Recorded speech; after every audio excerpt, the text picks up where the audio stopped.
There lived a girl named Hannah. She was not born of gold or silk, but of the cold wind that whistles through the back alleys of the Guyang district. While other children played with wooden toys, Hannah played with numbers and shadows. She watched how the shopkeepers paid their taxes to men in black suits, and she learned that in this world everything has a price. Her father was a simple tailor who owed a debt he could never pay to the most dangerous man in the city, Chairman Kang. One night, the men in black suits came to their door, their shoes clicking like the ticking of a death clock. Hannah did not hide under the bed like her brother. She stood in the doorway, her eyes as calm as a frozen lake. She watched as they took her father away, and she knew that the life she had known was over. She followed them into the rain, not out of fear, but out of a strange, cold curiosity. She wanted to see the man who owned her father's breath. When she reached the great iron gates of the Kang estate, she did not knock.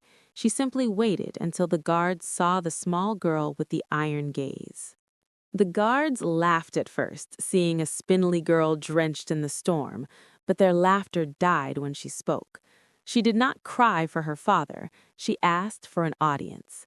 They dragged her into a hall filled with the scent of expensive tobacco and old wood. At the end of the room sat Chairman Kang. He was a man made of sharp angles and silent threats. He looked at Hannah and saw a tiny bird in a cage of wolves. "Your father's life is mine now," he said, his voice like grinding stones. He spent money that belonged to the shadows, and now he must pay with his years. Hannah did not flinch. She stepped forward until the tip of her shoes touched the edge of his silk rug. "A dead man cannot earn back what he took," she said quietly, "and a man in a cell is just a mouth to feed. You don't want my father's life. You want your money back, and you want the power that comes with it." Kang leaned forward, intrigued by the audacity of a child who spoke of power while standing in rags. He smiled, a thin line that did not reach his eyes. "You are a strange little thing," Kang whispered. "Do you think you can do what a grown man failed to do? Do you think you can settle a debt with words?" Hannah shook her head. "I can settle it with results. I have watched your men. They are strong, but they are clumsy. They take what they want, but they lose half of it to the wind because they do not know how to count." The chairman's advisors bristled, but he held up a hand to silence them. He was a man who appreciated a good gamble, and this girl was the biggest risk he had ever seen. "If I let your father go," he proposed, "you will belong to me. You will work in my kitchens, you will clean my floors, and you will serve until the debt is gone." Hannah shook her head again. "I will not clean your floors. I will manage your books. I will run the parts of your business that are bleeding money. You owe me your life for the advice I am about to give you, Chairman." The room went silent. No one spoke to the tiger of soul that way. Kang laughed, a deep sound that shook the glass on the tables. "You claim I owe you my life? For what?" Hannah pointed to the tea sitting on his desk. "Because your bookkeeper is poisoning you slowly, and you are too busy looking at your enemies outside to notice the one pouring your drinks." The chairman's face turned to stone.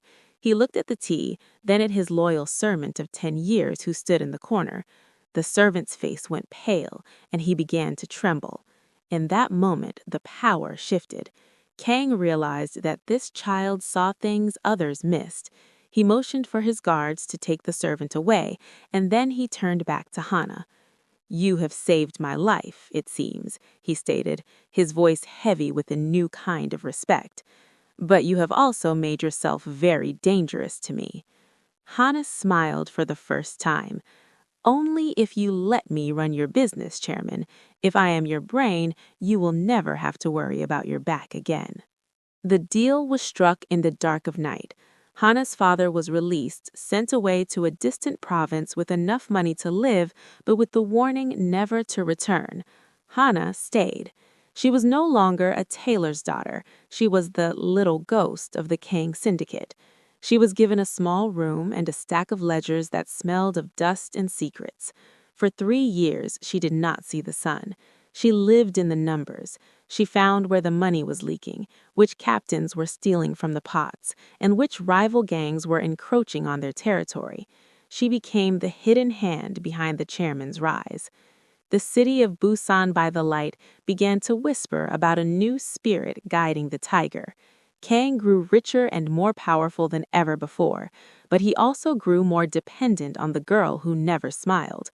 He treated her like a daughter, but Hana knew better. In the world of the Mafia, love is just another word for leverage. By the time Hana turned 18, she was the most feared person in the organization, though few had ever seen her face. She sat behind a screen during meetings, her voice a soft melody that dictated life or death. One evening, a rival family from the north, led by a man named Jiro, sent a message. They wanted to merge the businesses, or they would start a war that would burn the city to the ground. Chairman Kang was old now, his fire fading into embers. He looked to the screen where Hana sat. "What does the ghost say?" he asked. Hana's voice came through the silk. "Jiro does not want a merger. He wants a funeral. If you meet him, he will kill you.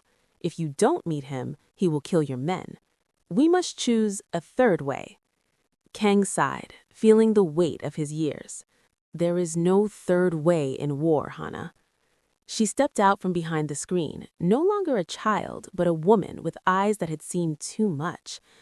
"There is always a third way when you own the path," she replied. Hana traveled to the neutral zone, a quiet temple on the outskirts of the city, to meet Jiro's messenger. The messenger was a young man named Ren, who had a scar across the bridge of his nose and eyes that looked like they had seen the end of the world. He expected a brute. He found a queen.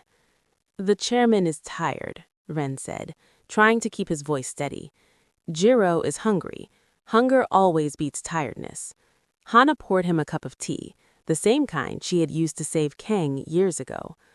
"Hunger makes you move too fast," she said, "and moving too fast makes you trip.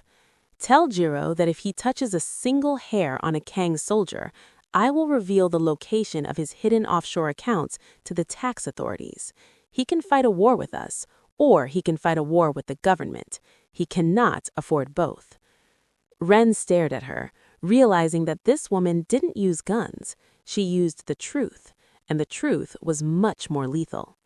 Ren returned to Jiro with a message, but Jiro was a man of ego, not logic. He laughed at the thread in order to hit on one of Kang's main warehouses. The fire lit up the night sky, turning the clouds a bruised purple. When the news reached the estate, Kang was furious. He wanted blood. He wanted to send every man they had to Jiro's doorstep. "Wait," Hana said, her voice a calm anchor in the storm of his rage. "If we strike now, we look desperate. We must let the city see Jiro's greed first. Let the other families see that he breaks the rules of the peace. When they fear him, they will turn to us for protection. We are not just a gang anymore, Chairman. We are the police that the real police are too afraid to be." She began to weave a web of alliances, talking to the smaller bosses who were tired of Jiro's bullying. She offered them something Jiro never would, a fair share. The tension in the city was like a bowstring pulled too tight. Every day a new shop was burned or a body was found in the harbor. The citizens lived in fear, and the police looked the other way. Hana worked through the night, her fingers flying across her keyboard and her pens staining her fingers black. She was orchestrating a symphony of collapse. She leaked documents to the press. She moved shipments of ghost cargo to lure Jiro's men into traps, and she slowly drained the rival family's bank accounts.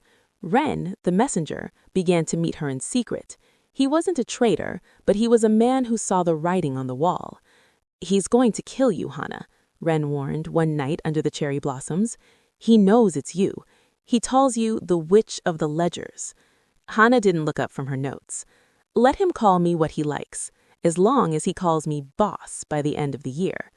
The betrayal came from within, as it always does in stories of power.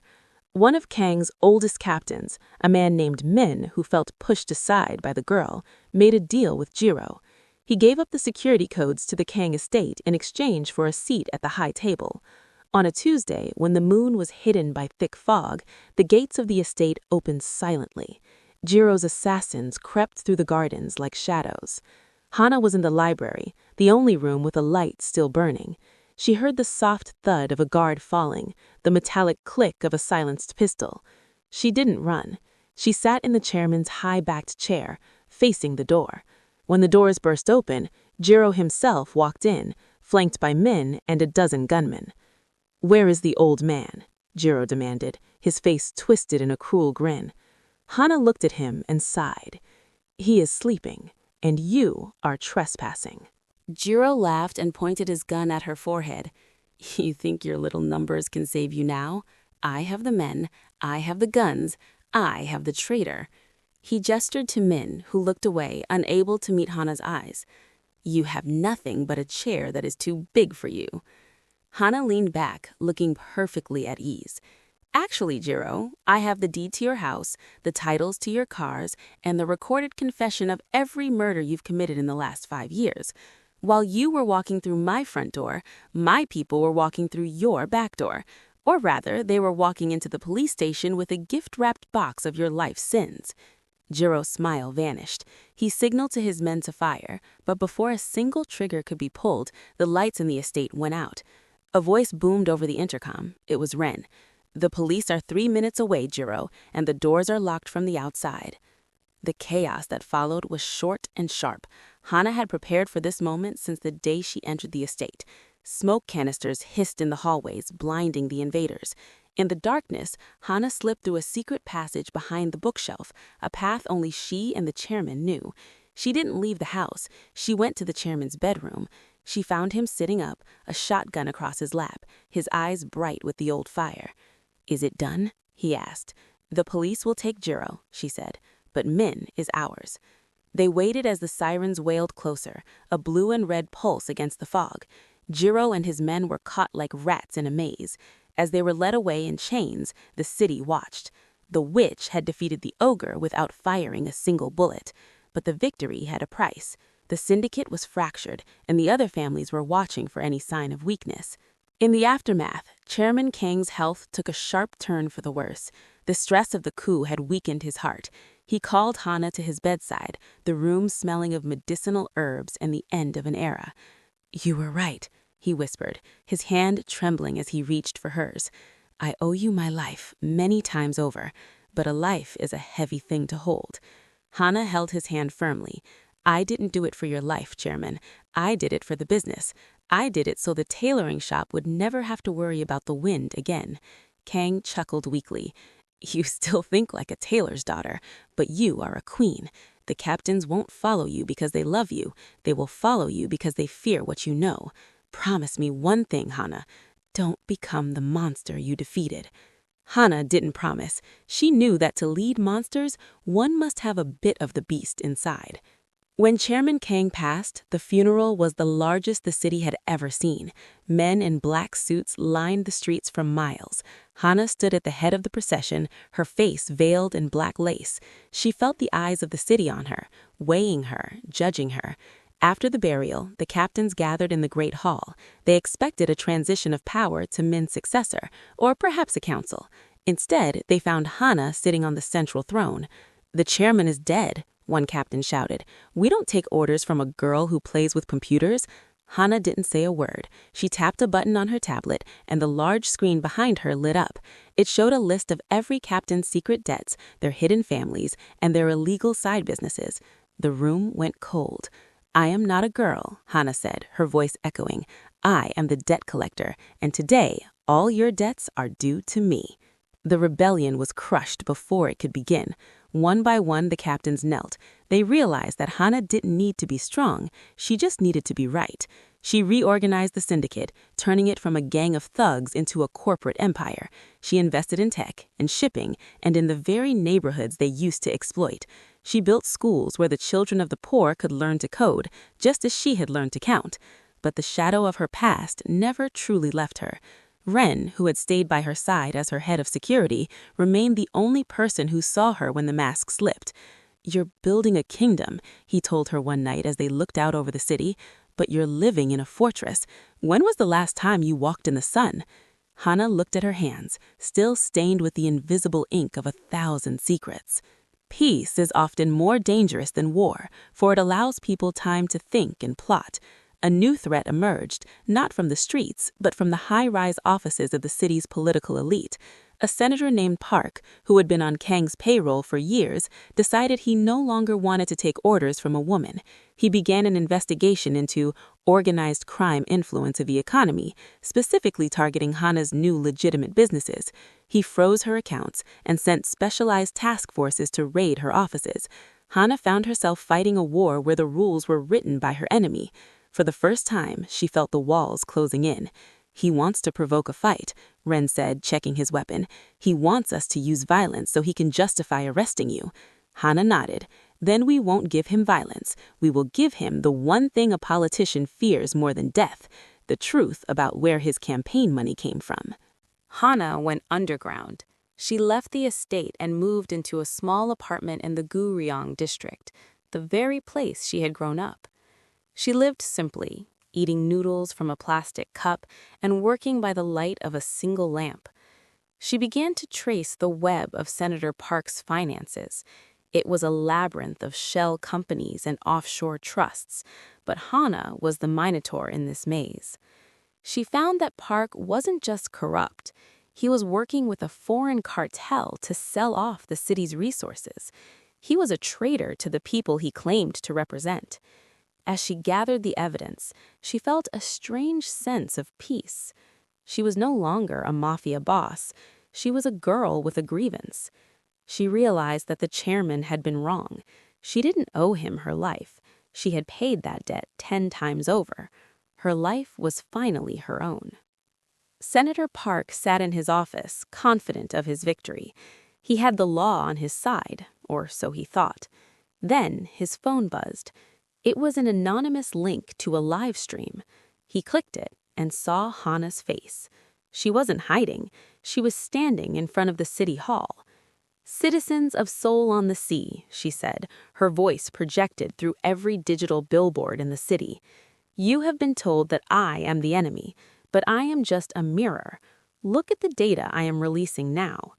Behind her, screens began to scroll through thousands of documents, proving Park's involvement with the cartel. The city erupted. People poured into the streets, demanding justice. Park tried to flee, but he found his bank accounts empty and his private jet grounded. Hana had stripped him of everything in a single hour. She had used the system to break the system. In the chaos, the foreign cartel decided to cut their losses. They sent a professional team to silence both Park and Hana. They didn't care about the politics. They cared about the money. Ren intercepted the hit team at the docks, a fierce battle breaking out amidst the shipping containers. Hana joined him, not with a gun, but with her knowledge of the terrain. She used the automated cranes and the port's security system to trap the mercenaries in a maze of steel. It was a dance of shadows and light. Ren fought with the grace of a wolf, while Hana moved like a ghost through the machinery. Together, they neutralized the threat, but Ren was badly wounded. As Hana knelt beside him in the rain, she felt a crack in her icy heart. "You shouldn't have come," Ren whispered. "I owe you my life," she replied, echoing the chairman's old words, "and I don't like being in debt." Ren survived, but the battle changed Hana. She realized that the cycle of debt and power would never end unless someone had the courage to break the wheel. She returned to the Kang estate one last time. She called all the captains and the city's leaders together. They expected her to declare herself the empress of the city. Instead, she stood before them with a stack of papers. "These are the deeds to every property we own," she announced. "These are the keys to the warehouses and the ships. Today, the Kang Syndicate is dissolved." A gasp went through the room. "We are no longer a family of shadows. We are a public trust. The profits will go to the city, to the schools, and to the people. Anyone who wants to stay and work legitimately is welcome. Anyone who wants to continue the life of a criminal will find that I have left all your files with the new district attorney." The transition was messy and violent at first. Many captains tried to seize power for themselves, but without the central hub of Hana's intelligence, they were quickly picked off by the law or by each other. Hana watched from a distance as the empire she had built was dismantled and repurposed. She moved Ren to a quiet house by the sea, where the air was clean and the only sounds were the waves.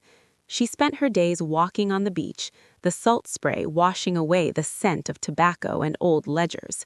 She felt lighter than she had since she was a small girl in her father's shop. But she knew that the world would not let her go so easily. A ghost always leaves a trail. One afternoon, a black car pulled up to her seaside cottage. Hana didn't reach for a weapon. She waited on the porch, a cup of tea in her hand.